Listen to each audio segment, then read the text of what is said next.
Réservé aux adultes. 14h-16h, Brigitte Lahaie, Sud Radio.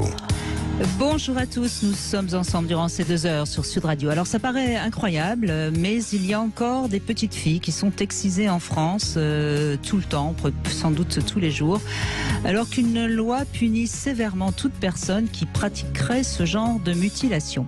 On estime qu'il y aurait environ 60 000 femmes en France excisées, et la loi interdisant l'excision, qui est une tradition ancestrale barbare et qui touche à l'intégrité d'une personne, elle remonte à 2004, mais il semble bien qu'il n'y ait pas grand-chose qui bouge vraiment, malgré une nouvelle action de Marlène Schiappa en 2019. La majorité de ces femmes sont d'origine africaine et la plupart du temps, elles sont excisées hors de France lors d'un voyage dans leur pays d'origine.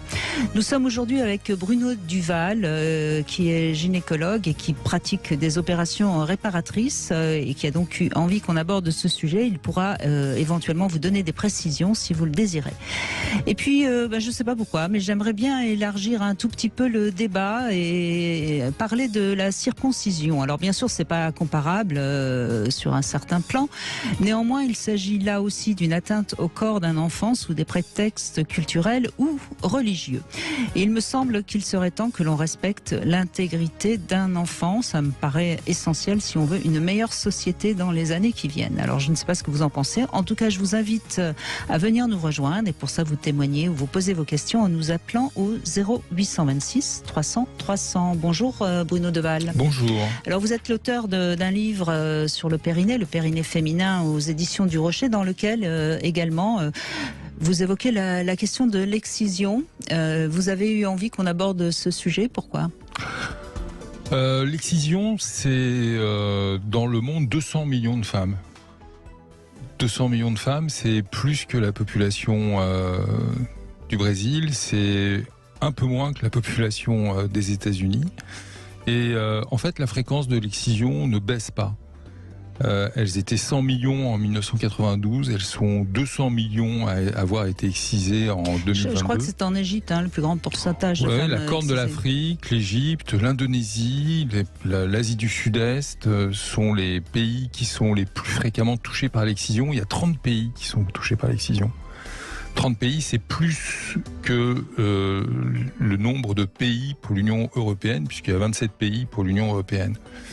Vous l'avez noté dans votre introduction, c'est tous les jours. C'est même pire que ça, c'est une excision toutes les 6 minutes.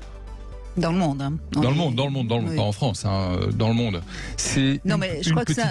Excusez-moi, Bruno Duval, mais c'est quand même important de rappeler qu'en France, c'est terriblement pénalisé, puni par la loi, ce qui n'est pas le cas dans certains pays. Tout à fait. Et donc c'est important de bien rappeler qu'il y a, que nous en France, notre culture est protège 100% contre l'excision, ce qui n'est pas le cas dans d'autres pays. Ah. Et je pense que c'est important de le rappeler parce qu'en fait, les mères, parce que c'est souvent les mères qui emmènent leurs filles se faire exciser, les mères répondent à quelque chose qui est d'ordre culturel. Tout à fait.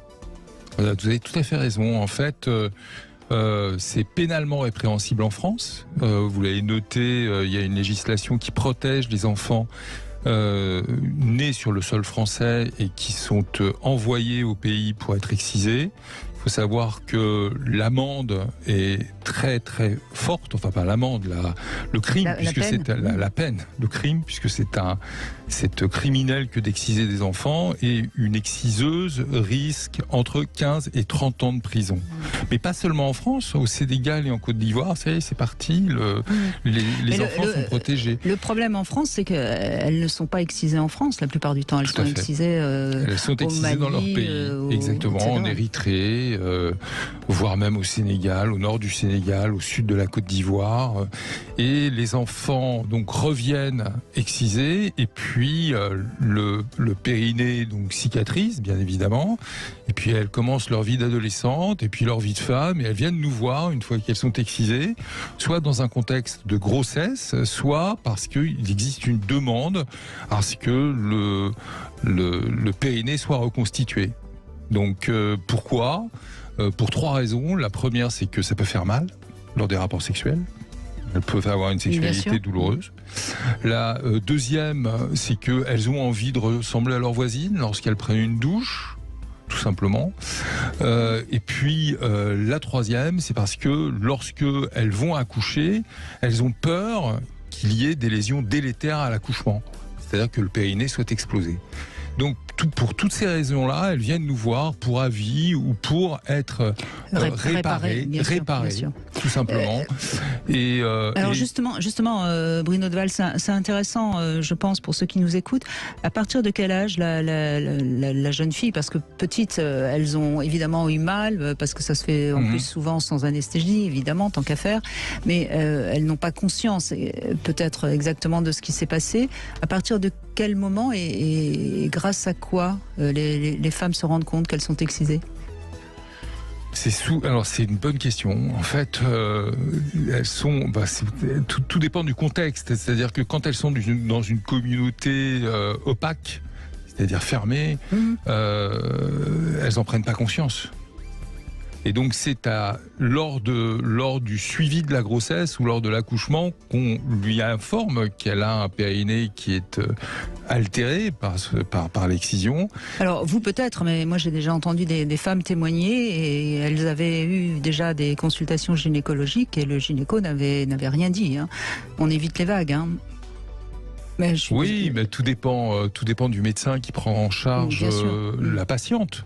Mais nous, on est en devoir de prévenir la patiente lorsqu'elle a été excisée. On le met sur notre observation clinique. Et quand on opère des Africaines, par exemple, ou des Asiatiques, ou des femmes qui ont été excisées, ce doit être sur le compte-rendu opératoire. Donc on doit noter l'examen clinique sous anesthésie générale et on note l'existence d'un périnée cicatriciel altéré, par exemple. Ça, c'est une obligation.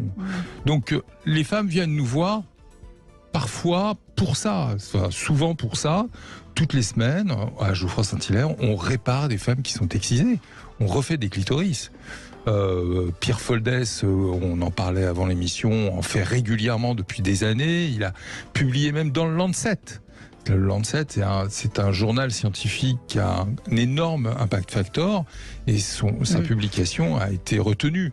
Donc il y a des gens qui s'occupent des mutilations génitales en France. Bien sûr, mais en attendant, je trouve que ça n'avance pas. C'est-à-dire, vous l'avez dit d'ailleurs, que ce soit dans le monde ou que ce soit en France, c'est toujours la même chose. Oui.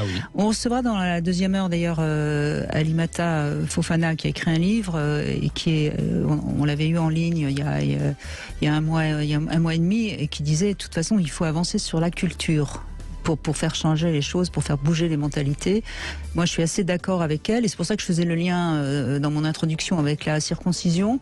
Je sais qu'il y a des gens qui trouvent que la comparaison n'est pas valable. Moi je vais juste dire, en effet, si on me dit est-ce que tu préfères te couper un doigt ou arracher un ongle, je préfère qu'on m'arrache l'ongle, c'est-à-dire la circoncision, on va dire, que me couper un doigt, c'est-à-dire l'excision. Mais malgré tout, j'aime autant qu'on me laisse mon ongle. Qu'est-ce que vous en pensez ? Vous n'êtes pas obligé de répondre si ça vous gêne.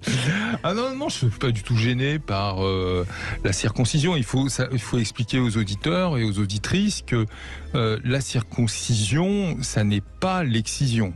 On est bien d'accord. On est d'accord. Hein. Mais c'est bien pour ça que je fais la comparaison du doigt et de l'ongle. Voilà, tout à fait. La circoncision, c'est le prépuce qu'on retire pour des motifs en règle générale religieux. Dans la religion judaïque et dans la religion musulmane, eh bien, on pratique et ils s'entendent toujours pas. C'est quand même curieux, tout ça. Mais c'est vrai qu'on demande pas à l'enfant l'avis de l'enfant s'il peut être circoncis, mais on demande pas non plus à l'enfant de choisir ou non sa religion. Non, d'accord, mais enfin, baptiser, ça va, c'est un petit peu désagréable, un peu d'eau sur le visage, mais enfin, ça reste quand même supportable et ça laisse pas de traces, excusez-moi. Hein.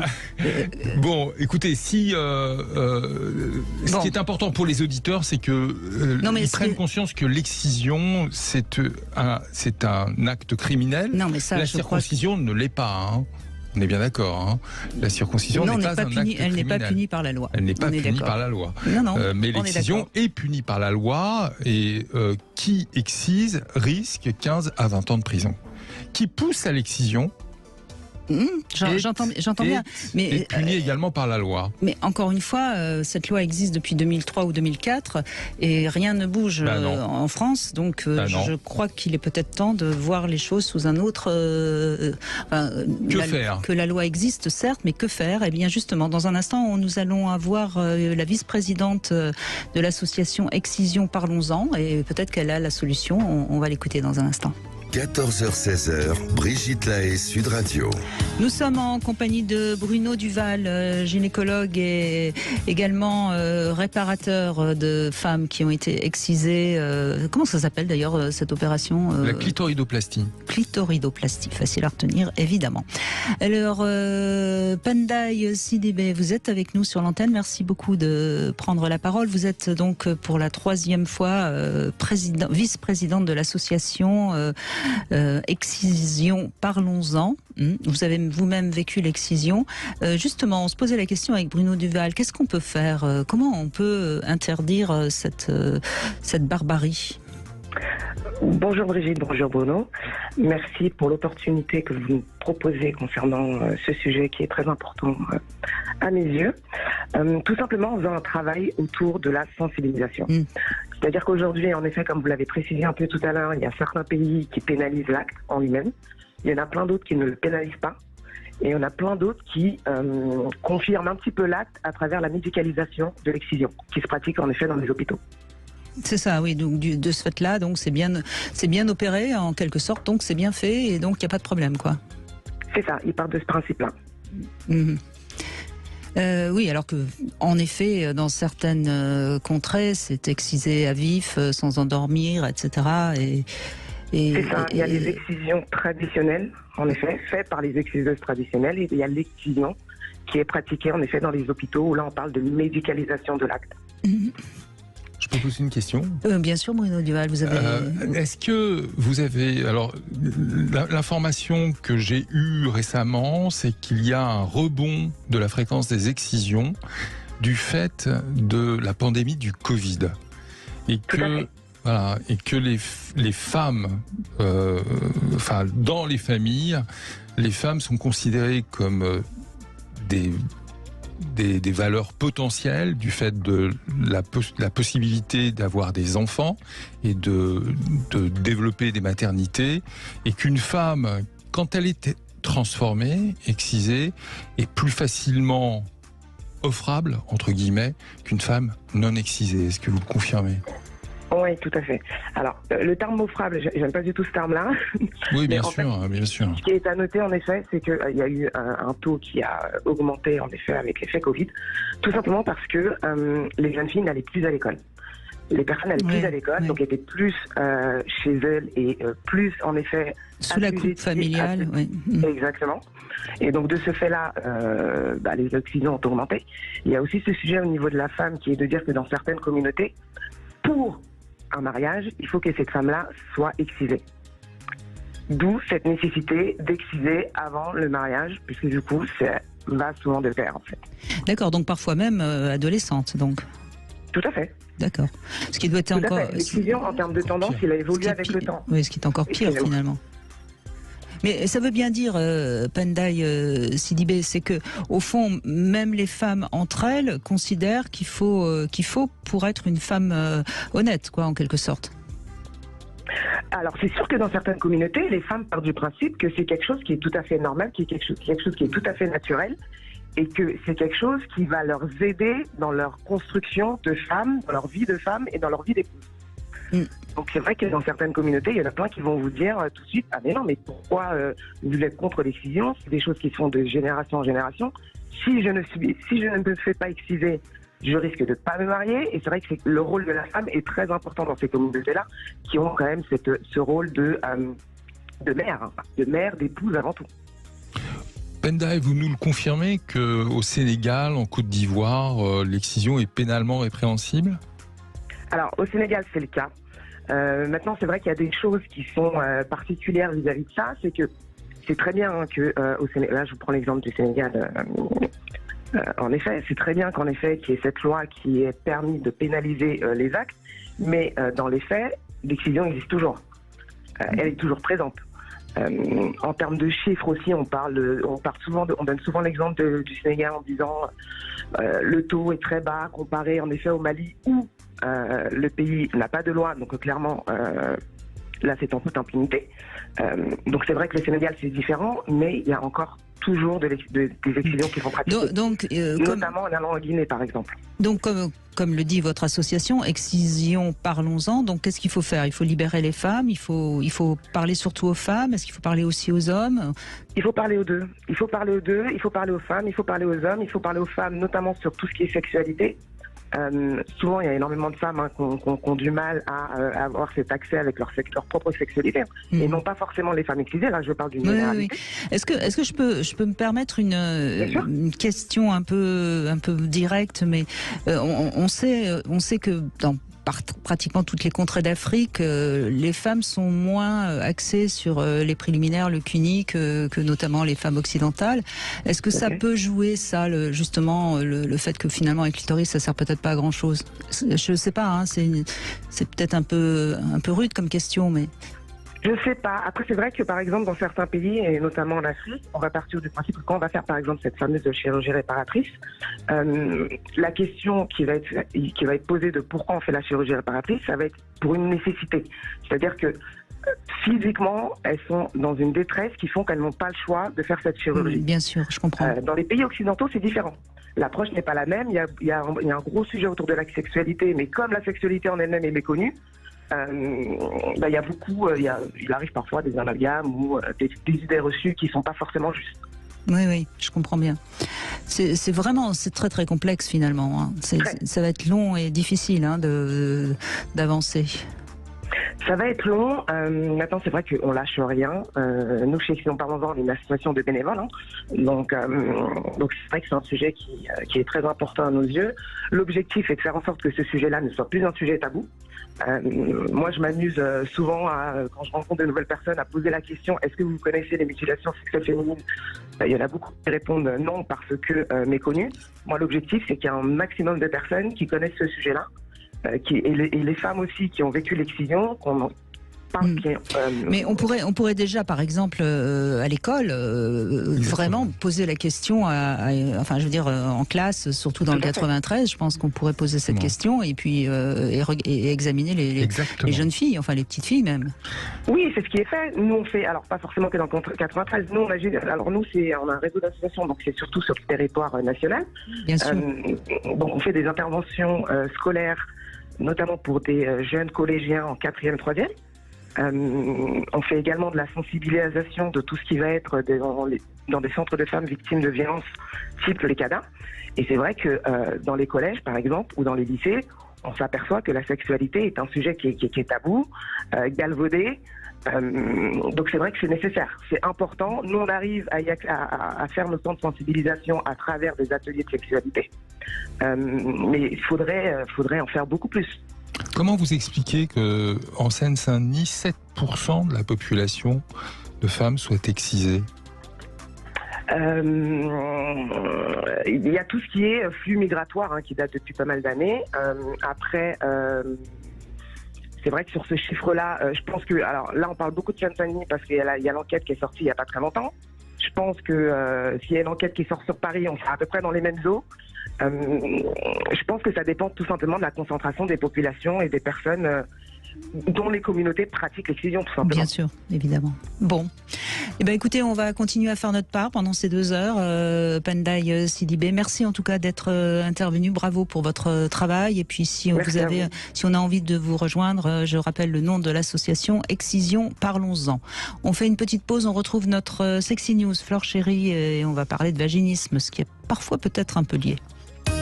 Eh bien, Bruno Deval, nous accueillons Flore Chéri, notre journaliste, qui va nous parler de vaginisme. Oui, exactement. Comme il est question aujourd'hui de la santé sexuelle des femmes, je voulais parler de vaginisme. Vaginisme parce que j'ai lu l'excellent livre paru aux éditions La Musardine il y a quelques semaines d'Angela Bonneau et de Margot Morel, 2 sexothérapeutes qui en ont marre de voir défiler des patientes dans leur cabinet, se plaignant de souffrir de la peur de la pénétration ou de l'impossibilité d'être pénétrées sans pouvoir mettre un mot dessus, vaginisme, et même quand le mot est posé, il y a finalement assez peu de références pour pouvoir leur donner des supports littéraires pour qu'elles puissent avoir plus d'informations. Alors ces femmes qui souffrent de vaginisme ne sont pas des cas isolés, elles représenteraient un quart de leur patientèle à ces deux sexothérapeutes. Patientes qui viennent avant tout. Sauf qu'encore une fois là, c'est une une patientèle un peu particulière peut-être. Certainement. S'ils sont spécialisés justement dans le vaginisme. Et elles reçoivent principalement. Parce que je pense pas quand même qu'il y ait un quart des femmes qui souffrent de vaginisme, Bruno Deval. Non, dans la population générale, c'est 1 à 10%. 1 à 10%. Ce qui ne veut rien dire, 1 à 10%. Oui, mais si, ça me paraît assez correct. C'est 1 à 10%, selon les définitions que l'on donne au vaginisme. C'est expliqué très clairement dans le livre. Donc là, je parle de leur patientèle, pas de la population féminine. Un quart, elles estiment que même plus d'un quart des femmes qui viennent les voir, c'est pour une impossibilité au moment de la pénétration. Patientes qui viennent avant tout parce qu'elles ont donc honte de ne pas réussir à être pénétrées et de décevoir leur partenaire avant même de se poser la question de leur propre plaisir personnel. Alors pour Angela Bonneau et Margot Morel, ce mot vaginisme, il est à mettre au pluriel, les vaginismes, car si le symptôme est le même, le périnée se contracte de façon involontaire au moment de la pénétration, la façon de le vivre peut être très différente en fonction des femmes. Le vaginisme peut apparaître au début de sa vie sexuelle ou avec le temps. Il peut s'accompagner de douleurs ou non. Il peut se manifester à chaque pénétration, au moment de mettre un tampon ou chez le gynéco par exemple, ou uniquement dans un cadre sexuel. C'est pourquoi c'est un des phénomènes qui peine encore à être compris par le monde médical, car il se retrouve au carrefour des troubles psychologiques et des troubles physiques. Ce que j'ai particulièrement apprécié dans le livre, c'est qu'il remet de la conscience et de la précision scientifique dans l'acte de pénétration. Cette pénétration, comme elle est invisible pour les femmes, elle est d'autant plus soumise aux représentations sociales et aux symboles qui trompent la vision réaliste de ce qui se passe dans le corps. Pour vous donner un exemple, les femmes qui souffrent de vaginisme peuvent se représenter un hymen qui empêche la pénétration, comme un opercule de pot de yaourt. Ce qu'on sait moins, c'est qu'un hymen est souvent déjà distendu et il est extrêmement rare que la membrane empêche la pénétration. Elles peuvent aussi s'imaginer un mur, une boule, une malformation de leur vagin. Elles peuvent se dire que leur trou, parce qu'on nous dit que c'est un trou, n'est pas assez droit, pas assez ouvert au repos, pas assez grand, sans savoir qu'un vagin c'est pas droit mais oblique, qu'au repos les parois sont collées, ou encore que ces parois ont un fort pouvoir de coller, non, quand même pas. Mais qu'elles sont serrées, que c'est pas un trou béant. C'est une cavité virtuelle. Voilà, c'est une cavité virtuelle, exactement. Et ces parois ont un fort pouvoir de dilatation, et c'est ça qui donne du plaisir. Donc, ce qui est bien dans ce livre, c'est que l'on descende précisément le sujet. Là, j'ai beaucoup parlé de vagin parce que c'est ce mot qui est le plus connu par les patientes. Mais le vaginisme, c'est pas un problème de vagin, c'est avant tout un problème de périnée qui se contracte. Un vagin d'ailleurs dont on parle beaucoup, mais dont les parois n'ont pas un fort pouvoir érogène, c'est bien tout ce qui l'entoure, notamment les racines du clitoris, qui apportent toute la saveur à la sexualité pénétrative. Remettre de la connaissance dans la sexualité, est-ce que ce serait le secret pour guérir du vaginisme ? Pour les sexothérapeutes et autrices de vaginisme, cela a déjà aidé nombreuses de leurs patientes. Oui, en effet, ce qui est encore une fois pareil, c'est qu'il y a des médecins, des gynécos qui ne parlent pas de ça du tout, et donc c'est pas simple pour les femmes de trouver où c'est aller. Une belle présentation. C'est la contraction périnéale profonde. En fait, c'est le lévatoranie qui se contracte. C'est une contraction réflexe. Ça se traite. Alors, les traitements de première ligne, c'est la rééducation. Très bien, même ça se traite très bien. C'est incontournable. Et puis, on peut faire du botox, vous savez, de la toxine botulique. Pour arrêter des injections, pour éviter la contraction périnéale. On peut aussi parce que le botox paralyse en quelque sorte les muscles, donc du coup, ils peuvent plus se refermer de manière automatique, instinctive, et ça permet pendant quelque temps donc de ne plus être vaginique. Sauf que le botox, ça dure qu'un temps. Donc exactement. Il faut parallèlement à ça quand même une. Eh bien, sauf si avec l'habitude de la pénétration, finalement, il n'y a plus besoin d'injection de botox. Je pense que c'est un peu comme le Cialis. Parfois, ça dure 3 mois et puis après, hop, c'est reparti comme en 40. Peut-être ou pas. Donc, c'est pas. Oui, je pense que c'est mieux quand même de faire un suivi aussi thérapeutique. Et on peut leur donner des mandrins. Vous savez, il y a des mandrins, c'est des sextoys, en fait. Les femmes achètent. Il y a le kit spécial contre le vaginisme, absolument. Voilà. C'est dilatateurs, c'est ça ? Plusieurs dilatateurs de plusieurs tailles. Elles se mandrinent 2 fois par jour.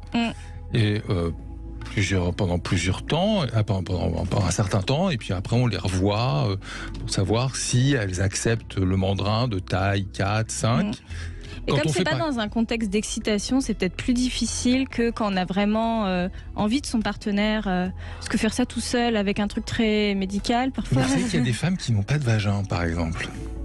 Les Rokitansky-Kusterhauser, elles n'ont pas de vagin, et il y a une technique qui s'appelle la technique de Franck, où on donne des mandrins aux patientes, et c'est elles-mêmes qui, à partir de la cupule, se reconstituent un vagin. Et c'est 2 à 3 mandrinages par jour pendant 6 mois. Quand on refait un vagin, quand on fait une vaginoplastie, on fait une dilatation, on recrée un vagin, et ces patientes-là, par exemple l'intervention de Wharton ou un autre type d'intervention, dans les suites opératoires, on leur donne des mandrins et elles se mandrinent. Elles se mandrinent 2 fois par jour jusqu'à ce que le mandrin puisse donner une perméabilité acceptable au vagin. C'est très très très bien accepté le mandrin. Et par exemple, on n'en parle pas aujourd'hui, mais pour les transidentitaires, quand on fait des vaginoplasties, elles se mandrinent. Dès le 7e jour de l'intervention, après, elles se mandrinent. Oui, mais après, elles ne souffrent pas forcément de vaginisme. Enfin, c'est un autre, non, mais c'est pour vous dire que le mandrin ça se refermerait s'il n'y avait pas cette éducation. Donc, rééducation, mandrinage et botox. Très bien, très bonne recommandation. Bon, voilà l'ordonnance du docteur Deval. Merci en tout cas, Flore Chéry. Et puis, si vous avez envie de fantasmer, vous pouvez retrouver Flore Chéry et Arthur Vernon sur le site mysuitefantasy.com. Et puis, toujours au Suite Paradise, évidemment. J'ai toujours promis d'y aller. Je ne suis pas encore allée, mais c'est promis, j'irai un de ces jours. Je sais, je n'en doute pas. Merci beaucoup, Flore Chéry. On continue avec Pierre. Pierre, vous allez répondre à 3 questions intimes. Vous pourrez en poser une après à Bruno Deval. Vous êtes prêt, Pierre ? Oui, bonjour Brigitte, bonjour Bruno. Bonjour Pierre. Alors, première question, Pierre, qu'est-ce que je vais vous poser comme question ? Voyons voir. Alors, est-ce que vous êtes plutôt dominant ou dominé dans l'acte sexuel, Pierre ? Alors, je dirais ça dépend vraiment les jours, mais j'ai une les jours ou les partenaires ? Très entreprenante, donc je dirais 100% dominé. D'accord, vous avez une partenaire très dominante, donc. Tout à fait. D'accord, mais ça n'a pas l'air de vous déplaire, hein ? Non, du tout. Bon, très bien. Est-ce que vous aviez un bon rapport avec le préservatif ? Oui, sans aucun problème pour ça. C'est, je dirais, je préférerais presque sans, mais une fois que c'est lancé, je dirais. Après, tout se passe dans la tête, et donc ça ne me gêne pas plus que ça. Tout se passe dans la tête ? Bah non, quand même pas. Ça se passe un peu en bas quand même. Tout à fait. Mais j'imagine que vous avez commencé votre sexualité, c'était déjà au moment du préservatif, je suppose, non ? Tout à fait. Oui, c'est ça, oui, évidemment. Oui, j'ai toujours vécu avec. Donc oui, mais c'est souvent le problème, c'est quand les hommes ont commencé leur sexualité avant. Et puis, dernière question, vous avez une panne d'érection, panique ou humour ? Humour. Oui, ça m'étonne pas, je l'entends à votre voix, ça n'a pas l'air de...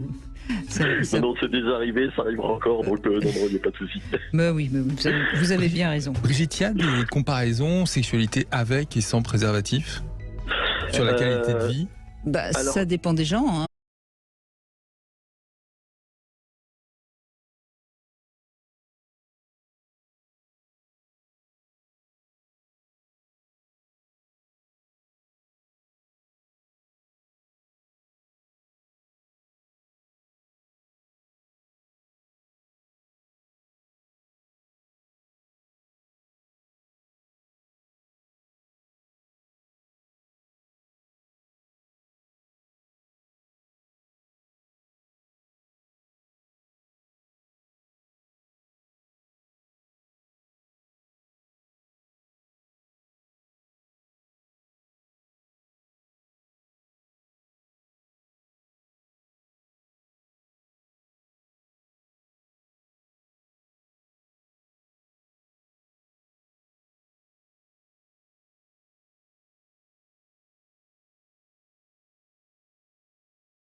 cam4.fr, le plus grand site de webcam live réservé aux adultes. 14h-16h, Brigitte Lahaie, Sud Radio. Nous sommes avec Bruno Deval, nous évoquons l'excision et nous avons maintenant Linda Veil-Curiel en ligne. Bonjour Linda, merci d'être avec nous. Bonjour. Alors justement, vous êtes avocate au barreau de Paris et évidemment vous avez combattu l'excision dans certains certains procès. C'est-à-dire que j'ai fait la jurisprudence. Moi, j'ai appris l'existence de l'excision parce que la presse annonçait la mort d'enfants, de bébés qui venaient d'être excisés et qui avaient saigné à mort. Voilà. Donc, il fallait savoir comment traiter ces cas. Et parce qu'il y avait une sorte de timidité à aborder la question, parce que les parents se réfugiaient derrière leur tradition, etc. Vous parlez de quelle année là? C'était en 82. En 82 déjà, oui. Mais oui. Bravo. Oui, mais donc ça a été très compliqué parce qu'il fallait. J'ai dû lutter contre toute la hiérarchie judiciaire parce qu'on ne voulait pas traiter ces affaires comme normalement on les eût traitées s'il s'agissait de petites filles blanches. Et si on coupe le clitoris d'une petite fille blanche, il est clair que tout le monde va hurler que c'est un crime abominable. Mais pour moi, c'était le même crime, en fait de la même nature, quand c'est une petite fille noire. Peu importe son origine, les croyances de ses parents. Et d'ailleurs, ce que j'ai souligné, c'est que les traditions et les coutumes ne sauraient se substituer à la loi qui s'applique de manière universelle à toute personne sur le territoire. Et là, il s'agissait de défendre des enfants. Oui, bien sûr. Aucune culture, aucune religion ne doit dépasser la loi d'un État. On est bien d'accord. Brigitte, la difficulté, c'est qu'en fait, le fait de couper le clitoris, c'est une mutilation. Et la mutilation relève de la cour d'assises. Alors, tout le monde s'effrayait de voir des procès dirigés contre les parents, parce que ce sont les parents qui bien sûr, je comprends. commandent l'excision et qui cachent l'identité de l'exciseuse, devant la cour d'assises. Mais en réalité, ça a été un bien, parce que ça a permis d'éveiller les consciences, comme le disait mon ami Kadi Koïta. Et on couplait, si vous voulez, les poursuites judiciaires avec une formation, une information diffusée dans les PMI, les protections maternelles et infantiles, avec les médecins. Mais donc, si vous voulez, les deux combinés ont quand même, je pense... Oui, je pense qu'en effet, le fait qu'il y ait eu des procès, ça a fait avancer les choses. Mais combien il y a eu d'exciseuses qui ont été condamnées en France depuis 40 ans? Eh bien, écoutez, il y a eu la fameuse Awa Gréou, avec laquelle j'ai fini par nouer une amitié, mais qui est décédée il y a environ 6 mois, et les autres n'étaient peut-être pas identifiées comme étant des exciseuses, parce que Awa m'a quand même révélé le nom, la qualité d'exciseuse d'un certain nombre de femmes qui ont été condamnées, mais en leur qualité de mère. Et c'est très difficile, puisque les familles ne coopèrent pas.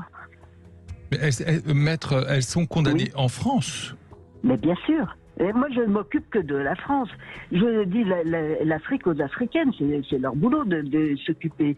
Et justement, à ce propos, mon ami Waris Giri, vous savez, l'ancienne top modèle James Bond Girl, Fleur du désert, est actuellement, et je devais l'accompagner, en Sierra Leone, où elle finance une école de filles, les uniformes, elle paye les professeurs, etc., à la condition que les petites ne soient pas excisées et qu'elles poursuivent leur éducation sans être excisées. Vous voyez, mais elle est africaine et c'est à elle, c'est son rôle à elle de faire ce travail-là. C'est pas aux Françaises de se mêler de ce qui se passe en Afrique. On a suffisamment à faire ici. Je suis complètement d'accord. Vous voyez, il y a le problème, pardon de revenir là-dessus, il y a un problème de transmission.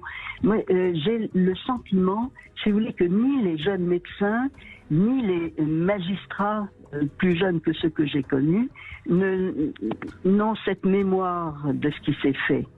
Et je suis curieuse de savoir ce qui se passe en France aujourd'hui.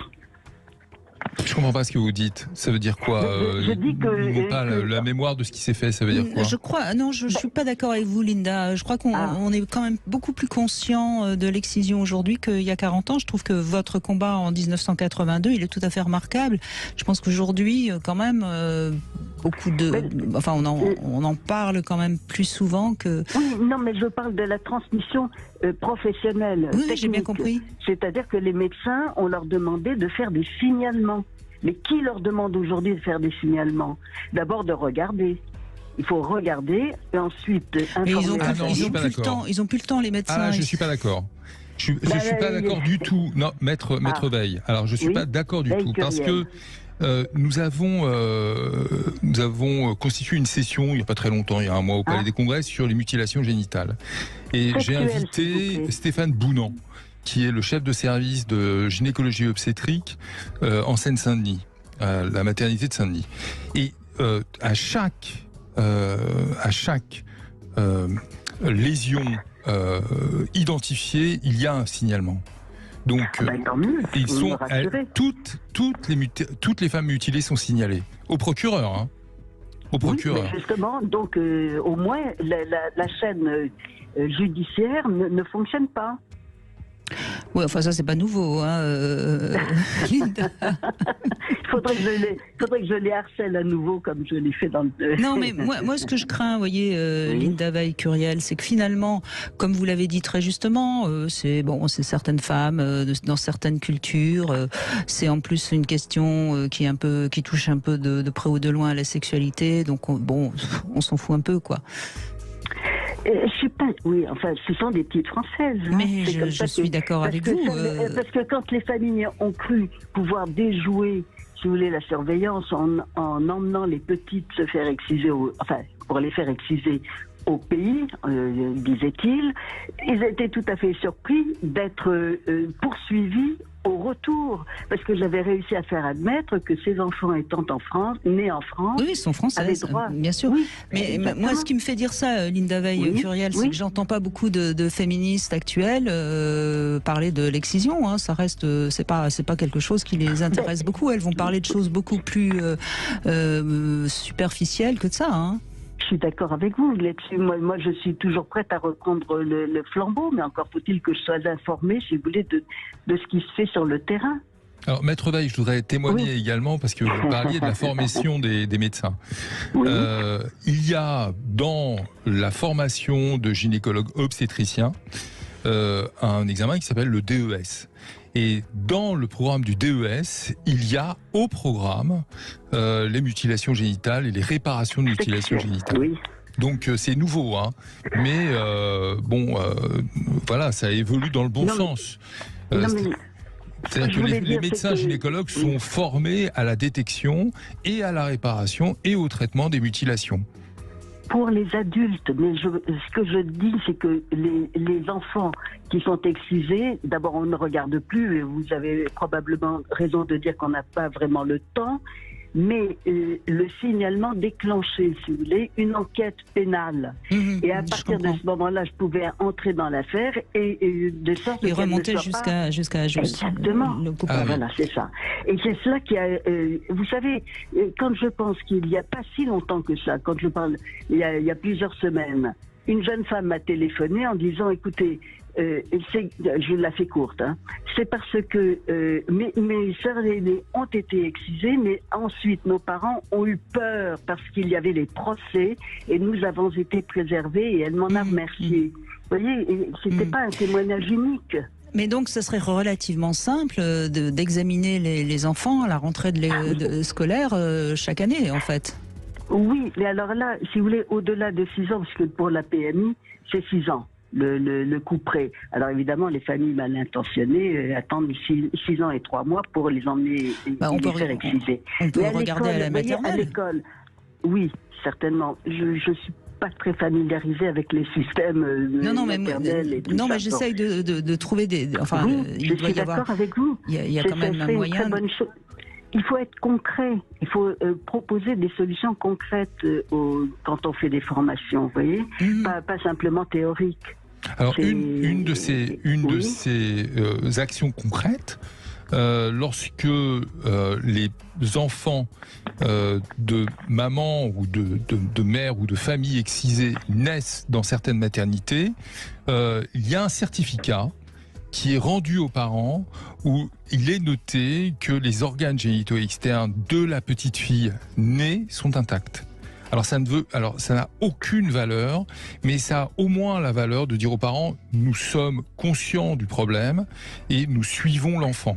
Alors ça peut peut-être leur faire peur également. Hein. Non, mais en PMI, si vous voulez, il y avait le carnet de santé et donc chaque fois que le médecin vérifiait devant la mère et expliquait organes sexuels, RAS. Vous voyez, mais il prévenait.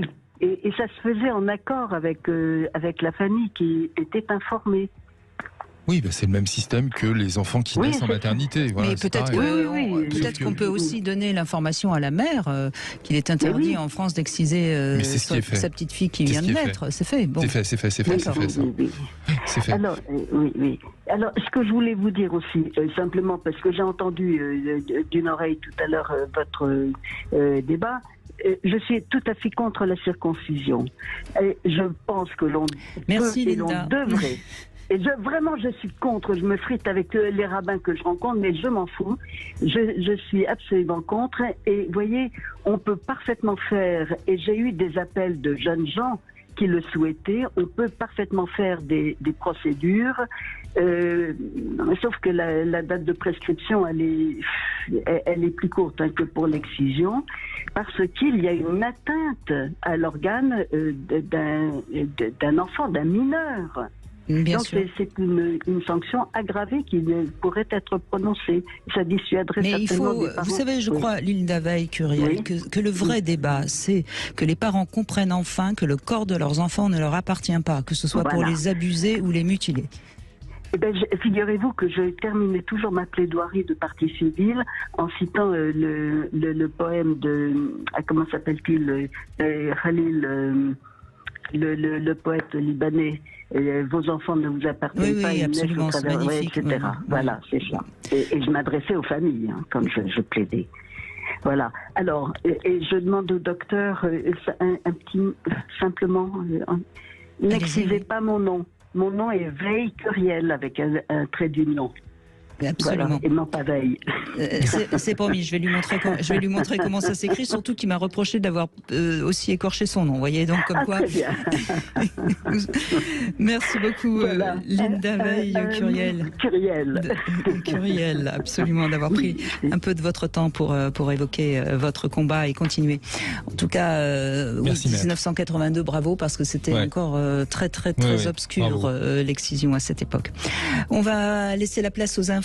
Je vous donne ma petite devinette, Bruno. Quelle serait la plus belle mort à 90 ans? Vous avez le temps des infos pour me trouver une réponse. Et puis après les infos, on accueillera également Alimata Fofana qui va nous rejoindre. 14h-16h, Brigitte Lahaie, Sud Radio.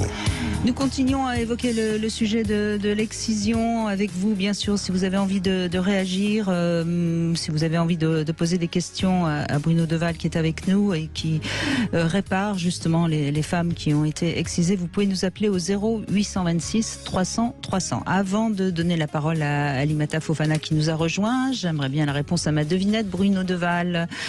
Quelle serait la plus belle mort à 90 ans? Alors, récemment, il y a eu le marathon de Paris. Oui. Il y a un homme fantastique de 93 ans qui a fini le marathon de Paris en 7h30. Mais il n'est pas mort. Il n'est pas mort. Mais 6 mois qui vient de faire les 10 km d'Isola hier et qui prépare le marathon de New York, si je pouvais mourir pendant un marathon, ce serait la plus belle mort qui puisse exister pour moi. Ah bon, moi, la réponse, la voilà, c'est tué d'un coup de revolver par un mari jaloux. C'est pas mal ça, à 90 ans. Bah si, c'est pas mal quand même. À 90 ans moi je trouve que c'est pas mal. Encore le bien revolver, moi j'aime pas la violence. Attendez, bien bandé à 90 ans et arriver à rendre un mari jaloux, moi je trouve que c'est pas mal. Hein. Vous êtes d'accord avec moi, Alimata Fofana? Sur quoi? Vous ne connaissez rien de bien bandé à 90 ans ou d'être... Le coup de revolver, je trouve ça quand même pas mal. À 90 ans, je trouve que c'est une mort... C'est violent. Ouais, mais c'est du racine. Au moins, tu meurs d'un seul coup. Oui, voilà, c'est ça, c'est du racine. Je préfère m'écrouler avenue Foch, à l'arrivée du marathon de Paris. Bon, y en a qui préfèrent le sexe et d'autres qui préfèrent le sport. Bruno Deval, c'est tout. Qu'est-ce que vous voulez que je vous dise? Chacun ses passions. Bon, mais je crois qu'Alimata Fouvana, nous sommes sur la même longueur d'onde. Oui, ça, nous comprenons. Nous comprenons. Bon, en tout cas, vous étiez déjà intervenu il y a quelque temps à l'antenne, à l'occasion de la Journée mondiale contre l'excision, d'ailleurs, si je me souviens bien. Vous êtes l'autrice, j'y arriverai jamais, de ce livre À l'ombre de la cité Rimbaud. C'est aux éditions du Rocher et le sous-titre, c'est Vaincre le tabou de l'excision. Alors, première question, justement, Alimata, est-ce que c'est encore tabou en France, l'excision? Oui, c'est encore tabou. Les victimes parlent très très peu. Vraiment très très peu. Souvent, moi, quand elles me parlent, parce qu'elles savent que nous avons en commun cette blessure, cette amputation. Et aussi, je dirais que dans nos familles, le poids du... Il y a de la honte? Beaucoup de honte. Moi, pendant très longtemps, j'avais affreusement honte parce que je me disais que sur mon corps, j'avais la trace de l'ignorance. Donc si on s'était rencontrés il y a 20 ans... C'est joli ce que vous dites. Oui. Si on s'était rencontrés il y a 20 ans, je vous aurais dit non, j'ai pas subi une excision. Oui. Tellement j'avais honte. Oui. Et je dirais que le tabou, c'est aussi dans le corps médical. Je vous regarde, dans le sens où quand j'échange beaucoup avec des gynécologues, des médecins, et la gynécologue que j'avais rencontrée, elle m'avait dit que quand on parlait de la question des mutilations sexuelles faites aux femmes, et quand elle disait aux sages-femmes que quand vous voyez que la femme a subi une excision, c'est peut-être l'occasion de parler, et que les sages-femmes disent ah ben non, elles n'osent pas. Les sages-femmes n'osent pas, c'est bien ça. Elles n'osent pas parler de de la question des mutilations. Et je vais prendre un exemple que j'ai vécu quand j'étais un peu plus jeune avec une gynécologue. Donc elle me regardait, il y avait un examen gynécologique. Et quand je lui posais la question si elle voyait quelque chose, une différence, parce que pour moi c'était ça qui était dur, c'est de me dire que mon corps ne ressemblait pas aux autres femmes. Donc je lui disais, est-ce que vous voyez une différence? Elle me disait, non, il n'y a pas de différence. Et là je me disais, elle me prend pour une idiote. Peut-être pas, malheureusement. Moi j'ai cru qu'elle me prenait pour une idiote dans le sens Mais moi je vous dis, peut-être pas, malheureusement. Pourquoi? Parce que peu de femmes d'abord regardent réellement leurs organes génitaux et que je pense qu'il y a des sages-femmes qui peut-être n'ont jamais regardé vraiment leurs organes génitaux et font peut-être pas la différence. Non, mais moi c'est un peu caricatural tout ça. Quand même, c'est un peu caricatural, mais croyez-moi, j'ai travaillé sur cette question longuement. J'ai fait un documentaire qui est toujours sur le site d'Arte sur la question des mutilations sexuelles faites aux femmes. Et vous savez, quand vous avez subi cette amputation, il y a comme une quête de vouloir retrouver ce qu'on vous a pris. Donc, pour ma part, il y avait une quête à travers la réparation chirurgicale, mais j'ai bien compris que la réparation chirurgicale ne suffisait pas et que le gros du travail, il était psychique. Donc moi, quand j'avais 23 ans, que j'étais étudiante à Paris 3 à Sancier, et que je vais voir un médecin qui me dit « Mais Alimata, en 45 minutes, c'est fait ». Et que moi j'y ai cru et que je me fais réparer et qu'on m'a jamais parlé des douleurs post-opératoires. Ah oui, alors ça c'est oui, allons-y. Alors on m'a jamais parlé des douleurs post-opératoires et que la douleur est tellement importante que je m'allonge par terre à Paris sur les trottoirs tellement j'ai mal. Donc là je trouvais qu'il y avait quelque chose qui n'allait pas et moi j'ai cru qu'on allait me redonner ce qui m'avait été pris, que j'allais être comme si on ne m'avait pas amputé, alors que ce n'est pas possible, que mon corps est marqué par cette amputation. Donc le gros du travail, il s'est fait après, quand j'ai rencontré une psychologue avec qui j'ai travaillé longuement et qui m'a dit « Alimata, ce que vous cherchez dans votre culotte se trouve dans votre tête ». Bon, alors je peux répondre. Donc il y a plusieurs points là. Il y a le point chirurgical. Le point chirurgical, c'est effectivement on peut réparer. Je croyais qu'il allait parler du point G. Non, le point G n'existe pas. Donc le point chirurgical, c'est-à-dire on peut réparer, on peut faire des clitoridoplasties, c'est-à-dire ce qui est amputé, c'est le corps du clitoris, mais on retrouve le genou du clitoris, on sectionne le ligament et on a de nouveau un clitoris, un néoclitoris. Ce qu'il faut savoir, c'est que le clitoris, c'est l'élément le plus innervé de l'organisme et inévitablement, les patientes ont mal dans les suites. Mais compte extrêmement mal. Initialement, on gardait les patientes en ambulatoire, on opérait les et depuis qu'on a développé cette activité, on les garde 1 à 2 nuits et elles sont sous morphine, mais elles sont prévenues. Elles sont prévenues. Et donc, quand on opère des patientes pour des clitoridoplasties, eh bien, les patientes sont prévenues que l'intervention peut faire extrêmement mal. Voilà, ça c'est le premier point. Le deuxième point, et là vous avez parfaitement raison, c'est que il faut que l'intervention chirurgicale soit associée à un suivi avec une sexothérapeute, avec une sage-femme. Et là, encore, on reprend le mandrinage. C'est-à-dire que il faut réhabituer. Oui, mais ça c'est le corps. Mais le corps c'est vachement important, Brigitte. Mais on ne peut pas dissocier les deux. On peut pas dissocier les deux. Et puis, quand on a été excisé, surtout si ça s'est fait sans anesthésie, il y a une douleur ancestrale qui est là, et celle-là, il faut la travailler. Non, mais il ne faut pas faire le procès. Mais on vous fait aucun procès, Bruno Deval. Je ne fais pas de procès non plus, monsieur. Pourquoi vous avez besoin de vous défendre comme ça? Bruno, pardon, je ne vous fais pas du tout de procès. Mais c'est vrai que... Alors, non mais quand vous dites que les gynécologues m'ont regardé, non mais il est anti-psy, monsieur Deval. Ce que vous dites sur la réparation chirurgicale, vous avez raison. Mais il y a un élément important que vous n'avez pas souligné, c'est que on peut avoir recours à la réparation chirurgicale et après coup, on peut avoir un réenfouissement du clitoris. Exactement. Ouais, mais ça, on le dit pas aux patientes. Exactement. Oui, mais ça, on le dit pas aux patientes. Donc vous y allez, vous faites cette opération qui est tout de même lourde avec une anesthésie générale. En tout cas, pour ma part, ça a été comme ça. Et après coup, tu te rends compte que ton clitoris, il a disparu. Oui. Mais sauf qu'on te le dit pas. Et un jour, tu te réveilles et...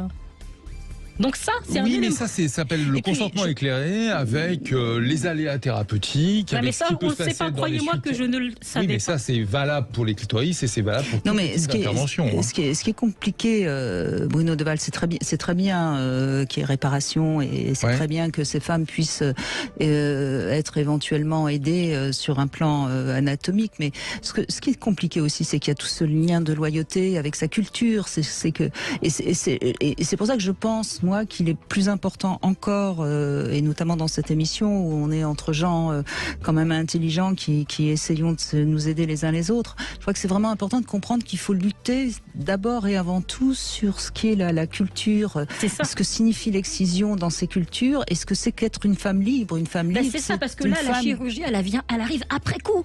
On nous a déjà amputés. Absolument.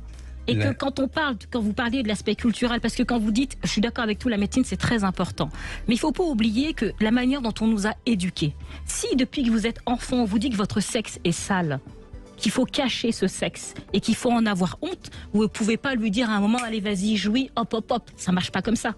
Donc il y a un vrai travail aussi de déconstruction dans nos familles. Et aussi, on peut être également aidé par le planning familial, parce que vous imaginez dans nos familles, comme on nous excise, on ne vous parle pas de sexualité ni de pilule. Donc le relais, il se fait où? Au sein du planning familial. Alors il faut arrêter de couper les subventions au niveau des plannings familiaux, parce que moi, s'il n'y avait pas eu le planning familial, j'aurais été où? J'aurais été nulle part. Donc c'est vraiment ces éléments importants qu'il faut mettre en avant, parce que moi, ce qui me frappe, c'est celles qui ont 25 ans. Autant moi, j'ai 41 ans, peut-être moi, on ne savait pas, d'accord. Bon, moi, j'ai été sacrifiée. Mais ce que je n'accepte pas, c'est celles qui ont 25 ans et 30 ans et qui m'écrivent et qui ont subi la même chose que moi. Comment on peut expliquer que des filles françaises... Les deux. Moi, j'ai même l'impression, Alimata Fofana, qu'il y a un retour en force justement de cette culture et que les choses sont plutôt en train de s'aggraver et qu'il est plus que temps de... il est plus que temps. Tout à l'heure, quand je vous écoutais, quand vous disiez par rapport qu'on puisse prévenir dans les écoles maternelles et tout. Et moi, j'ai envie de vous dire, aujourd'hui, les filles qui sont françaises ou canadiennes, elles subissent l'excision, elles ont 13 ans, elles ont 14 ans. Donc, c'est pour ça que je dis qu'il faut aussi entendre ces femmes victimes qui ont 25-30 ans et qui vous disent qu'elles ont subi ça à 14 ans. Il y en a une qui m'a dit à 17 ans. Donc c'est pas dans l'école maternelle. En école maternelle, vous allez rien voir du tout. D'accord. Mais alors 17 ans, comment c'est possible? C'est un traquenard. On vous dit que vous partez en vacances. À 17 ans? Ouais. À 17 ans, vous pouvez pas résister. Physiquement, si on vous tient les bras... 17 ans? Les bras, les jambes... visiblement non, enfin je veux dire, c'est d'autant plus barbare. Voilà, vous pensez vraiment qu'elle va se laisser faire avec cette douleur monstrueuse sans anesthésie? Elle va se dire, elle va rester comme ça en disant vas-y... Mais bien sûr que non. Donc, c'est un traquenard. C'est pire qu'un traquenard. Mais ça veut dire qu'il faut comprendre que dans nos familles... C'est un crime. Oui, mais on est d'accord, mais il faut comprendre que dans nos familles, l'individu n'existe pas. Sauf que, est-ce que quand elle revient... Vous y croyez pas? Vous croyez pas que... Bien sûr que j'y crois. Bien évidemment, j'y crois. Je suis effondré. Alimata Fofana, mais quand on se fait exciser à 17 ans et qu'on revient, on peut porter plainte contre ses parents. Sauf que la culture est telle qu'on n'ose pas... C'est pour ça que c'est vraiment un problème culturel. Oui, parce que comme vous dites, vous l'avez dit précédemment, il y a la loyauté. Et malgré tout, ce qu'il faut comprendre, c'est qu'on aime nos parents. Et c'est ça toute la difficulté. Je vois votre regard qui... Non, mais je suis effondré, Alimata. Je suis effondré. Il y a de quoi. Allez, on fait une petite pause. Comme ça, vous allez pouvoir vous redresser. Et puis, on continue, évidemment. Vous restez avec nous, Alimata Fofana. On va avoir une auditrice en ligne qui fait partie d'une association. Vous pourrez également réagir si vous le désirez. 14h-16h, Brigitte Lahaie, Sud Radio. Nous continuons à évoquer l'excision avec vous, bien sûr. Vous pouvez nous rejoindre 0826 300 300. Bruno Deval est avec nous, auteur du Périnée féminin aux éditions du Rocher. C'est également aux éditions du Rocher. À l'ombre de la cité Rimbaud, vaincre le tabou de l'excision. C'est aux éditions du Rocher où vous racontez un peu votre histoire, Alimata Fofana. On retrouve maintenant Sokna Fall, ou Fall, excusez-moi, je ne sais pas comment je prononce votre nom, mais on va vous appeler par votre prénom, Sokna. Bonjour. Je la connais. Oui, bonjour Brigitte. Vous faites partie d'une association Femmes, Entraide, Autonomie. Et Autonomie, c'est bien ça.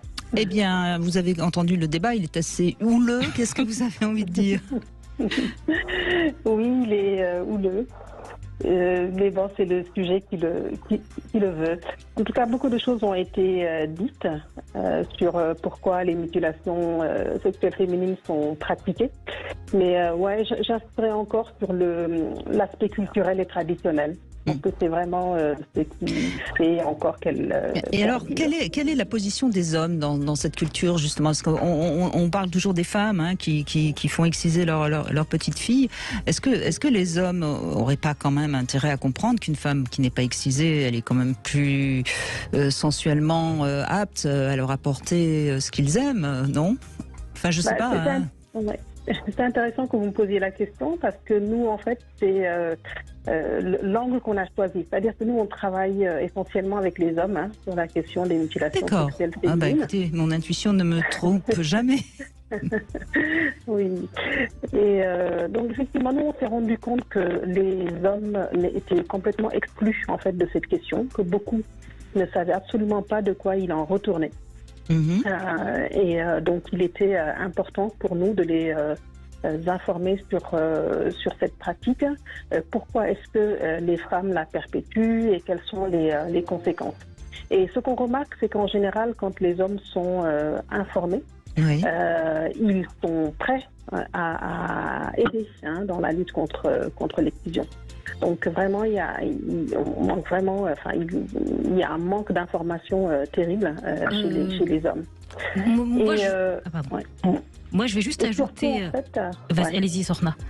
Non, mais ce que je voulais dire, c'est qu'effectivement, l'excision pose quand même pas mal de soucis dans les couples. Malheureusement, on a du mal à mettre vraiment le doigt sur cette cause-là, sur le fait que les problèmes dans la sexualité du couple peuvent être dus à cela. Donc, ce qu'on voit, c'est qu'il y a beaucoup de cas de polygamie, de divorce qui sont malheureusement dus à la pratique de l'excision. Moi, je vais juste ajouter une petite chose. Quand vous dites que oui, les hommes ne sont pas forcément informés, certains hommes, quand ils se retrouvent au lit avec une femme et qui parlent de douleur lors de la pénétration, ça vient. Il y a un lien. Il y a certains hommes qui veulent pas voir. Donc on peut dire qu'ils ne sont pas informés, mais quand vous avez quelqu'un qui vous dit à chaque fois qu'elle a mal lors de relations sexuelles, on se pose pas forcément la question. Et moi, s'il y a quelque chose qui m'interpelle depuis très très longtemps, dans certains villages où 99,9% des filles sont excisées, certains hommes vont avoir une petite fille et ils vont pas se dire à un moment qu'il y a un risque élevé pour leur propre fille. Absolument. Mais tu vois, effectivement, c'est des situations qui arrivent, une sexualité très difficile, mais les gens ne vont pas identifier quand même l'excision comme étant la cause de ces difficultés. Pour beaucoup d'hommes, les relations sexuelles doivent être difficiles, enfin voilà, pour les femmes. Les femmes aussi ont intégré. Parce qu'il n'y a pas suffisamment d'informations sur la sexualité, de toute façon. De toute façon. Exactement, oui. Je voudrais intervenir sur les mutilations génitales en général. Il faut que les auditrices et les auditeurs comprennent qu'il y a 4 classifications des mutilations. Il y a l'excision, c'est-à-dire on coupe le clitoris, ça c'est le type 1. Le type 2, on coupe le clitoris et on coupe les petites lèvres. Le type 3, c'est on suture les petites lèvres. Et le type 4, c'est autre type de mutilation. Et nous avons organisé une session sur les mutilations où il y avait beaucoup de gynécologues obstétriciens, dont des gynécologues obstétriciens africains.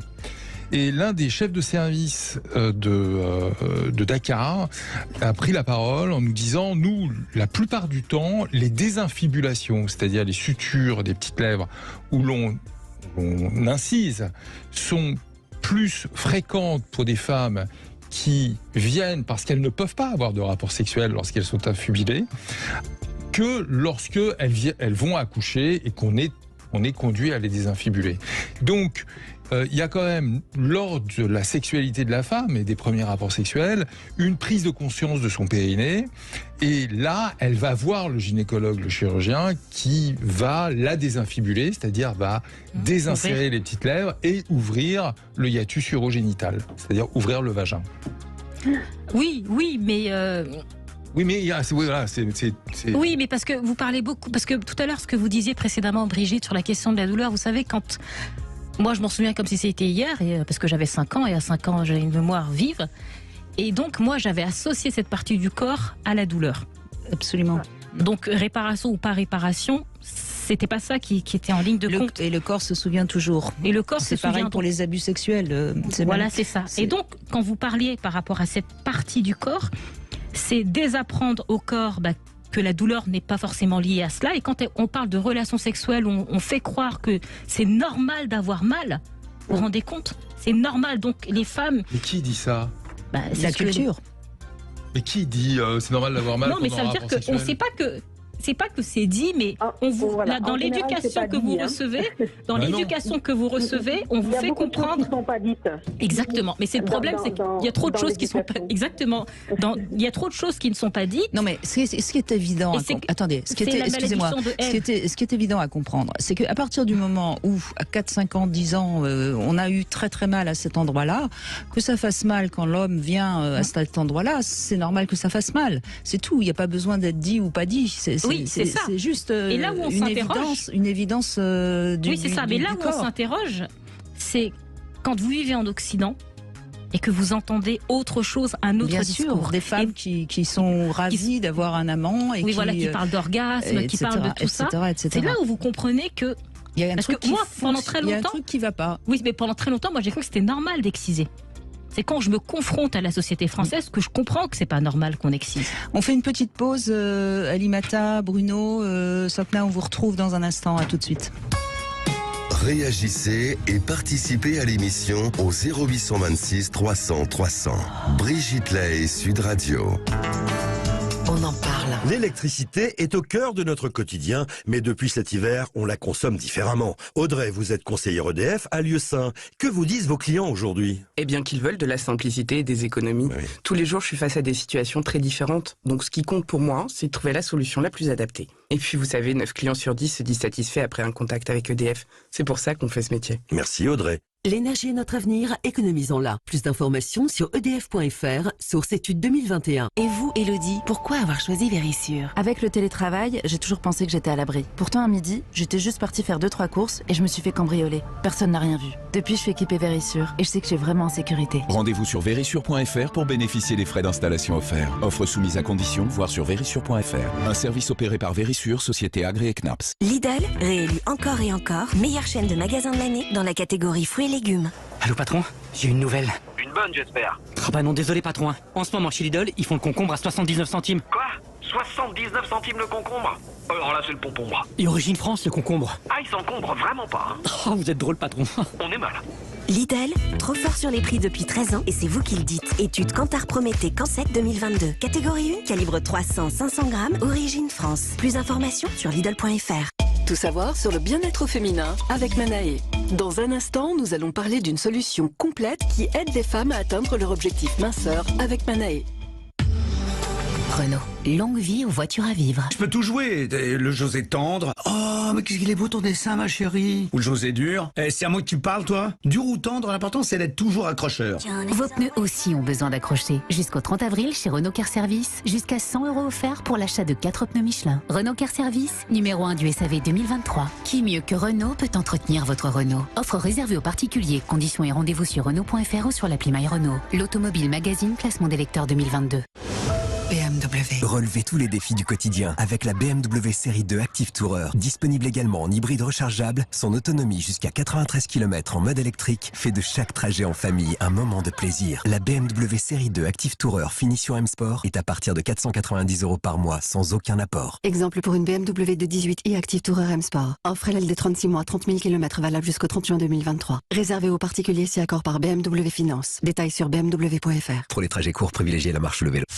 Cam4.fr, le plus grand site de webcam live réservé aux adultes. 14h-16h, Brigitte Lahaie, Sud Radio. Bruno Deval est avec nous, gynécologue, et nous évoquons donc l'excision avec Alimata Fofana qui est également avec nous en studio. Et nous avons toujours Sokna en ligne. Vous pouvez réagir, Sokna, puisque c'est un peu, c'est vous qui avez été interrompu à cause de la pause. Allez-y. Oui, tout à fait. Non, mais ce que je voulais dire, je voulais revenir par rapport au rôle des hommes, en fait, dans la lutte contre l'excision. Pour nous, il est vraiment capital, parce que lorsque les hommes sont informés de ce que c'est que l'excision, pourquoi est-ce qu'elle est pratiquée, des conséquences qu'elle peut avoir sur les filles et les femmes, ils peuvent comprendre leur propre partenaire et les aider dans les démarches pour chercher de l'aide lorsqu'il y a des difficultés dans leur vie sexuelle ou s'il y a des douleurs physiques par exemple. Donc ça c'est une première chose. Ce sont aussi des hommes qui peuvent aider à protéger leurs propres filles ou des filles de leur famille. Et ça, on le voit. On a vu plusieurs cas ici en France d'hommes qui ont été sensibilisés et qui, par la suite, ont appelé dans leur famille, ont appelé leur mère ou leur conjointe pour dire clairement qu'ils s'opposent à l'excision de leur fille. Voilà. Donc c'est également une façon vraiment de protéger les filles. Et aussi, en fait, c'est des hommes qui parlent à d'autres hommes. Donc, quand on sensibilise un homme, on peut à peu près être sûr qu'il va faire son travail. Voilà, 2 à 3 autres personnes autour de lui. Mais c'est encore la question également, de la parole. voilà.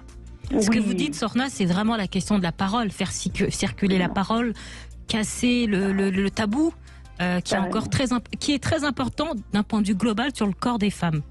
On ne parle pas du corps des femmes, donc encore moins de son sexe. Donc ce que vous avez dit, c'est essentiel. C'est à partir du moment où on va oser parler, c'est-à-dire que nous-mêmes victimes, il faut qu'on ose parler à nos mères, qu'on ose parler à nos sœurs, à nos frères. Et alors vous avez osé, vous? Oui. Et alors? À ma mère, j'en ai fait un documentaire. Et croyez-moi, pour en arriver que ma mère parle, ça a été très très long. Donc oui, mais vous savez, moi, le tabou est tellement fort que mes frères, ils ont su quand mon livre est sorti que j'avais subi une excision. C'est quand mon livre est sorti, pour parler du poids du tabou dans une même fratrie. Mais c'est tellement fort qu'on en parle. Sincèrement, vous écoutez depuis 14 heures toutes, puisque nous avons eu toutes. Je crois qu'on est exactement dans le même secret de famille que quand il y a abus sexuel. Exactement. Une sorte et cette honte, on l'entend aussi chez les femmes qui ont été abusées. Ouais. Et ça veut dire quoi? Ça veut dire que quelque part, ce lien familial est presque plus fort que l'individu, quoi. C'est ça le vrai problème. c'est pour ça qu'il faut défendre, il faut vraiment qu'on comprenne dans notre société qu'un enfant n'appartient pas à sa famille. Ouais, mais ça, on est tellement loin là. C'est très important. C'est valable quelle que soit notre culture. Moi, je suis entièrement d'accord avec vous, on est tellement loin. Parce que vous savez, quand on excise, je sais bien. Quand on excise, c'est pour préparer au mariage forcé. Donc à partir du moment où vous êtes capable d'envoyer votre enfant à l'échafaud, ça veut dire qu'il y a quelqu'un qui va mettre sa main dans ce que vous avez de plus intime et vous l'arrachez, vous l'amputez sans anesthésie, de manière extrêmement violente. Là, on est en train de vous dire que votre propre corps ne vous appartient pas. Moi, par cet acte, on m'a dit, Alimata, ça, ton corps t'appartient pas. Et moi, je me suis dit pendant très longtemps, mon corps, il est à eux, mais ma tête, elle est à moi. C'est pour ça que j'ai fait des études, que j'ai énormément lu, parce que j'avais la sensation que ça, c'était à moi. Et que mon corps, c'était comme si, c'est ce que vous disiez par rapport aux femmes qui sont victimes ou aux hommes victimes d'inceste, comme s'il avait été sali. Et comme il est sale, maintenant c'est trop tard, donc je laisse tomber. Donc nous-mêmes, nous avons été aussi violents. Et si tu ne veux pas être rejeté à ta famille, tu te tais. Sinon ta famille te rejette. C'est ça. Et en plus, vous êtes mis vraiment sur le banc. Ça veut dire que pendant très longtemps, moi, j'ai cru que je ne pouvais exister sans ma famille. Donc jamais j'aurais parlé. Bien sûr, bien sûr. Et c'est une coutume qui remonte à l'époque des pharaons, si je ne me trompe pas. Oui, c'est ça, exactement. Il est très ancré. Il est très ancré. C'est ce qui fait qu'aujourd'hui, il est très très difficile en fait à remettre en question. C'est une pratique qui est millénaire. Et voilà, elle est aussi entourée de tellement de superstitions également que les femmes ne vont pas oser prendre de risques. J'ai juste une superstition que moi j'ai entendue. Ah, mais si tu fais pas exciser ta fille, l'homme au moment du mariage, il va pas pouvoir pénétrer. On va dire c'est une grosse connerie. Mais il y a des gens qui y croient. Ça m'étonne pas. Voilà. Ça m'étonne pas. Donc il y a tellement de superstitions. Parfois, c'est aussi la survie de l'enfant pendant l'accouchement, si la femme n'est pas excisée, donc qui est évoquée. Et du coup, oui, les femmes, elles vont pas prendre le risque. D'où la nécessité de rendre les femmes plus dans connaissance de leur corps, connaissance de la sexualité dans les couples, etc. etc. Et on voit aussi, par contre, les chiffres diminuer quand les filles, elles vont à l'école. Absolument. À partir du moment où les filles vont à l'école, elles font le lien, elles réfléchissent, déjà elles font moins d'enfants. Oui, évidemment. C'est un grand problème pour beaucoup de pays d'ailleurs. Bon, merci en tout cas. C'est Sorna votre nom, c'est ça? Oui. Excusez-moi, je vous ai un peu écorché votre nom. Décidément, aujourd'hui, c'est la journée où on écorche les noms. Mais tant qu'on écorche que les noms, c'est pas très grave. Exactement. Merci beaucoup. On va continuer, Bruno Deval, avec Nakissi Savané qui nous rejoint, qui fait partie également d'une association. C'est vous qui l'avez fondée, je crois. Vous êtes originaire de Côte d'Ivoire, où vous étiez comédienne. C'est bien ça? Bonjour Naki. Oui, je suis Nakissi Savané, comédienne et activiste, voilà. Donc, en dehors de mon travail artistique, c'est le travail que je fais au quotidien. Alors, qu'est-ce qui est le plus difficile? Qu'est-ce que vous rencontrez de plus difficile dans votre association, dans votre combat? D'abord, j'aimerais quand même saluer Aminata Fofana. Pour son courage, pour sa résilience, parce que moi je respecte beaucoup les filles qui sont nées ici, qui ont la double culture, qui ont besoin de se construire malgré tout ça, d'avancer. Quand elles viennent dans leur famille, on leur dit tu es africaine, voilà, tu dois te comporter comme une africaine. Quand elles sont dehors, on leur dit tu es une française et tu dois être la française parfaite. Donc, elles ont cette violence-là de pouvoir lier ces deux cultures de façon intelligente et d'arriver là où elles sont. Donc, pour ça, je salue l'écrivaine. Je salue toutes celles qui sont nées ici. Voilà. Donc, moi, je suis arrivée ici il y a quelques années et j'ai été étonnée d'apprendre qu'il y avait l'excision qui se faisait ici. Alors, donc, je me suis dit, je suis une artiste, je participais déjà à des actions de ce genre en Afrique, et j'ai été voir celles qui sont du côté de Paris. Et j'ai vu toutes les associations féministes ici, et je ce que j'ai compris, elle se disait aussi, c'est une affaire des femmes. Donc, à un moment, j'ai dit, mais il faut que ce soit une affaire de tout le monde. Donc, mon association a été celle qui a un peu quand même révolutionné ce combat. Qu'est-ce qu'elle a fait? Elle est passée par la connaissance des traditions pour combattre la tradition. Elles ont amené les hommes dans la lutte. Deuxièmement, elles ont même pris pour président un homme.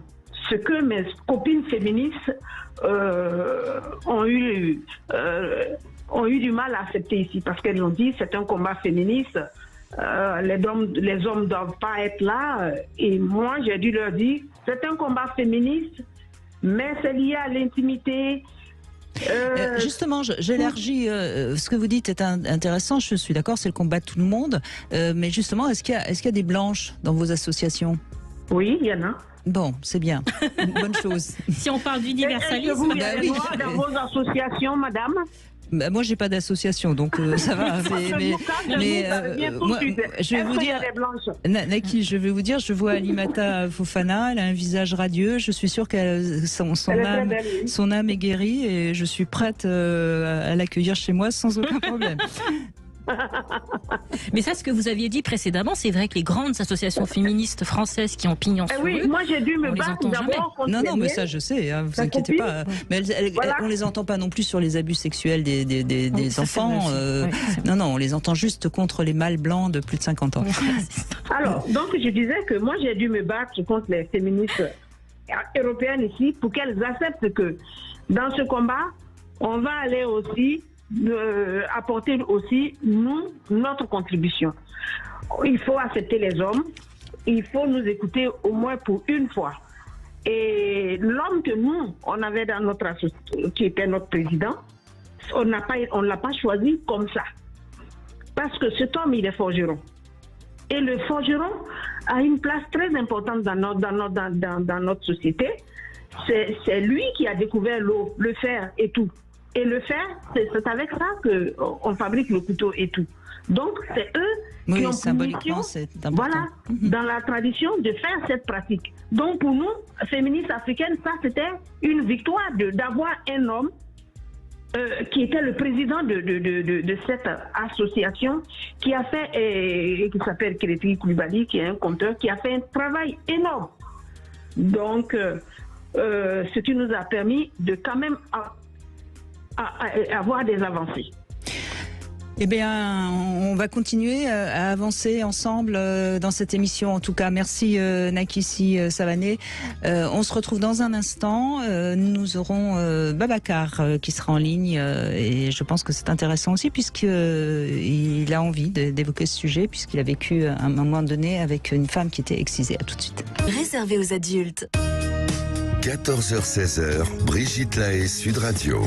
Eh bien, c'est Bruno Deval qui est avec nous, auteur de ce livre sur le périnée féminin aux éditions du Rocher. Nous sommes également avec Alimata Fofana, autrice à l'ombre de la cité Rimbaud aux éditions du Rocher. On évoque l'excision et on va conclure avec Babacar qui nous a appelé, qui a eu envie de réagir. Merci d'être avec nous. Bonjour. Bonjour. Bonjour tout le monde. Bonjour Brigitte d'abord et Alimata, votre invité. Depuis tout à l'heure, j'ai écouté votre émission et je trouve ça très très intéressant, clairement. Ben merci, et puis merci de participer à votre tour. Alors je crois que vous avez vécu à un moment donné avec une femme qui était excisée, c'est ça? Affirmatif, exactement, c'est ça. J'ai eu, je vais pas dire malchance ou la chance de vivre pour connaître exactement l'histoire parce que j'ai vécu avec une femme qui a été excisée. Quand j'étais en Afrique, parce que moi je suis d'origine sénégalaise. Et du coup, elle vivait dans l'est du Sénégal. Alors justement, vous, en tant que d'origine sénégalaise, vous étiez au courant de l'excision ou pas, en tant qu'homme? Clairement, oui. Je me rappelle, ouais. J'étais vraiment au courant qu'elle était excisée et tout. Parce que, oui, mais non, je veux dire, avant de la rencontrer, est-ce que c'était quelque chose dont vous aviez... Non. Hein, c'est bien...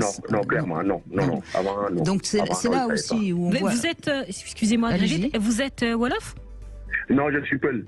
Mais chez les Peuls, on excise... c'est pour ça que je vous dis, je connais très bien. C'est-à-dire que vous saviez que l'excision existait quand vous étiez au Sénégal? Si, je sais que ça existait, mais en fait, ma femme n'était pas, mon ex n'était pas Peul, elle était d'origine guinéenne, de Konyadi, je crois. Bon, on ne va pas rentrer dans les détails parce que pour les auditeurs ça va être compliqué, mais Babacar, donc vous rencontrez cette femme, elle vous plaît, vous faites l'amour, voilà, vous voulez faire l'amour avec elle. Est-ce que vous vous rendez compte, vous, physiquement, qu'elle est excisée, ou est-ce que c'est elle qui est obligée de vous dire?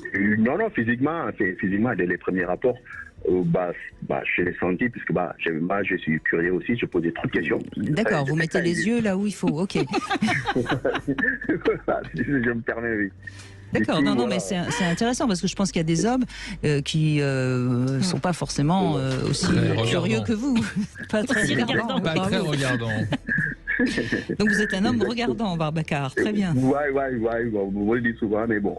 Et alors, Babacar, quel regard aviez-vous sur les mutilations génitales, vous, avant de rencontrer cette femme? Avant de rencontrer cette femme, enfin voilà, regard entre guillemets. L'avis que j'avais en tant que Peul, comme elle l'a dit, la dame, nous, les Peuls, souvent, c'est des excisés. Mais bon, on est au 3e millénaire, c'était révolu. Mais on disait souvent, parce que moi, je posais souvent des questions, pourquoi ça existait? Et on me disait que, on le faisait puisque les femmes excisées étaient plus fidèles, ils ont moins d'envie, tout ça. Après, bon, quand j'ai eu, par contre, rencontré cette femme, et qu'on a vécu, finalement, j'avais piqué des femmes qui ont été... Ça a changé votre point de vue, évidemment. Exactement, ça a changé beaucoup sur mes points de vue, parce qu'en fait, on a vécu très longtemps, et c'est lâche, quoi, comment ils ont fait. Parce que, elle avait mal? Elle avait mal, très mal. Et des fois, elle saigne, elles ont des fuites, elles ont des fuites et tout, clairement. Et pas trop d'envie, ils n'ont pas de plaisir, si vous me permettez de mais bien sûr. Voilà. Non, mais merci de témoigner, parce que c'est bien aussi qu'on ait un homme qui témoigne. Clairement, et j'étais très touché par tous ces trucs. Alors, on m'a précisé sur mon conducteur que vous-même vous êtes circoncis. Alors, je me suis permise au début de l'émission de dire que c'était aussi quelque part une atteinte à l'intégrité physique d'un enfant. Qu'est-ce que vous dites à ça, vous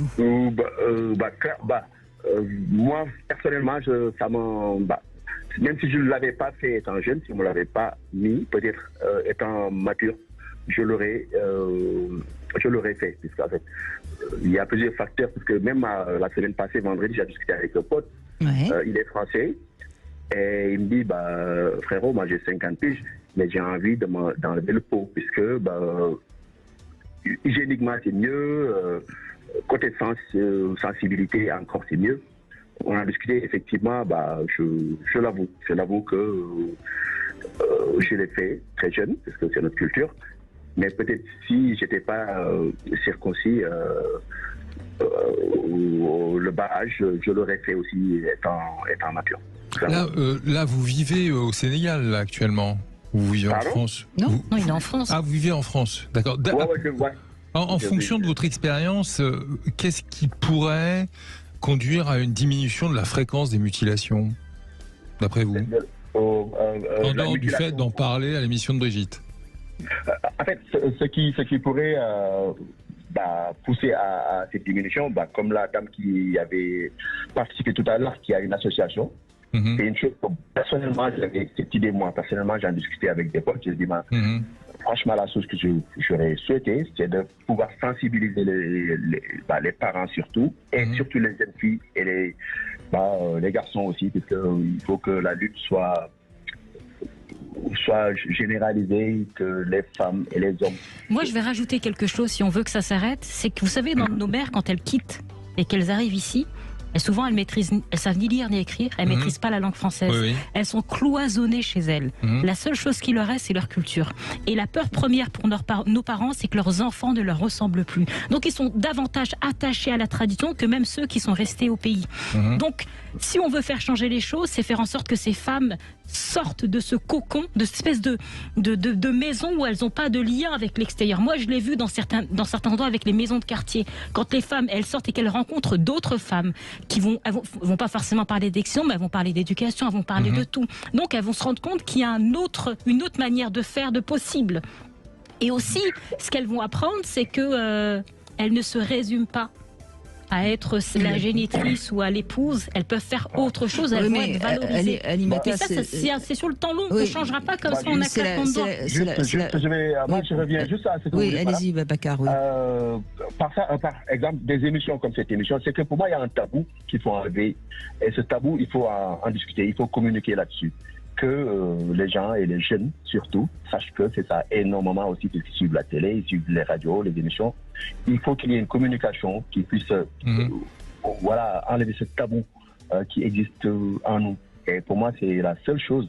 Et c'est par des associations, c'est par des forums, c'est par des... Il faut tous se sentir impliqués. Parce qu'à chaque fois, on dit oui, c'est l'autre, c'est une association, c'est nous qui faisons dans nos familles. Si on sait qu'il y a une petite fille qui est en danger, on n'attend pas que ce soit l'autre qui fasse le nécessaire. C'est à nous de prendre en charge cela, parce que quand on l'a éprouvé dans son corps, dans sa chair, on sait pertinemment ce qui nous a été arraché et ce que ça nous coûte par la suite, parce qu'il faut vivre avec la difficulté. Et je tiens à rappeler aussi qu'il y a quand même des bébés, des petites filles qui meurent à cause de l'excision. Aminata, on n'a pas besoin d'être heurté dans sa chair pour être actif. Par exemple, moi j'ai une idée là. Je trouve que on devrait faire, nous, gynécologues, médecins, on devrait faire dans chaque école un enseignement sur ce que sont les organes génitaux et quelles sont les conséquences, pas seulement des mutilations, mais de tout ce qui altère l'anatomie des organes génitaux externes de la femme. Il faut faire de l'enseignement. Oui, mais sauf que votre discours ne rentre pas dans nos familles. C'est ça qu'il faut aussi entendre et comprendre. Votre discours, votre positionnement, il s'arrête au seuil de la porte. Non mais attendez, on peut avoir... mais si on veut faire changer les choses, ça joue aussi. C'est pour ça, comme il dit monsieur, chaque personne est concernée, chacun de nous est concerné. C'est pas le même degré. Bien sûr. C'est pas du tout le même degré. Non, mais quand même, Bruno Deval, si une jeune fille de 12-13 ans, on lui explique que son corps lui appartient, qu'on n'a pas à toucher à ses organes génitaux, elle est peut-être capable d'en parler. Mais où ça se fait ça ça se fait pas dans les familles, ça se fait à l'école. Normalement, oui, mais enfin, je vous signale que l'éducation à la sexualité... Non, à l'école, ça se fait pas. C'est pas fait du tout. Non, mais absolument, mais on en est très loin, puisque même l'éducation à la sexualité, elle est encore très en retard. Donc de toute façon, on a. Mais encore une fois, c'est un problème qui me semble complexe parce que c'est la question de la sexualité, c'est la question de l'intime. Et ça, pour l'instant, on en est encore très loin. Est-ce que vous savez, Brigitte, que l'anatomie du clitoris n'était pas enseignée dans les facultés de médecine et que ça n'est que depuis 2017 qu'il est au programme? Oui, et ça s'appelait les parties honteuses chez l'homme. Non, il y a un siècle. Non, mais je veux dire, on revient de loin, mais ça avance. Soyons optimistes. Nous sommes là aujourd'hui, donc ça montre que ça avance. Ah bah si Aminata est là, c'est bon. Non, mais les choses avancent parce qu'on peut en parler. On peut parler librement de questions comme l'abus sexuel, l'excision, ce qui était un sujet totalement tabou, d'où le sous-titre de votre livre. Quand on entend Linda Veil-Curiel qui parle de 1982, c'était l'année de ma naissance, c'était totalement tabou. Et pourtant, c'était hier. 40 ans quand même, c'était 2 générations. 82, c'était hier. Voilà.